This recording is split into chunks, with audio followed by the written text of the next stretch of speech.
বৈষম্য বিরোধী ছাত্র আন্দোলনের নেতা ও অন্তর্বর্তী সরকারের উপদেষ্টা মাহফুজ আলম বলেছেন, গণ অভ্যুত্থান ও বাংলাদেশের সার্বভৌমত্ব রক্ষার্থে শান্ত থাকুন, নিরীহ সংখ্যালঘু জনগোষ্ঠীর সামাজিক নিরাপত্তা নিশ্চিত করুন। মঙ্গলবার নিজের ভেরিফাইড ফেসবুক আইডিতে এক পোস্টে এসব কথা বলেন অন্তর্বর্তী সরকারের এই উপদেষ্টা।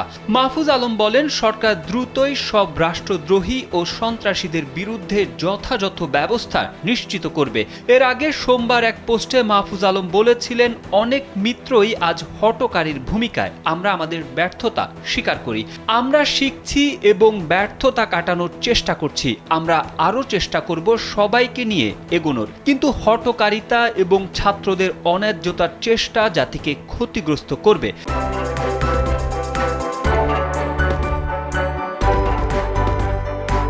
এদিকে সোমবার ঢাকা থেকে চট্টগ্রামে আসার সময় শাহজালাল আন্তর্জাতিক বিমানবন্দর থেকে ডিএমপির গোয়েন্দা শাখার সদস্যরা চিন্ময় কৃষ্ণ দাসকে গ্রেপ্তার করেন। পরে রাতে ঢাকা থেকে পুলিশের বিশেষায়িত গোয়েন্দা শাখার কার্যালয় থেকে চিন্ময় কৃষ্ণকে চট্টগ্রামের মনসুরাবাদ ডিবি কার্যালয়ে আনা হয়। সেখান থেকে মঙ্গলবার সকালে বিশেষ নিরাপত্তায় চট্টগ্রামের আদালতে হাজির করা হয় এবং কারাগারে পাঠানোর আদেশ দেন আদালত।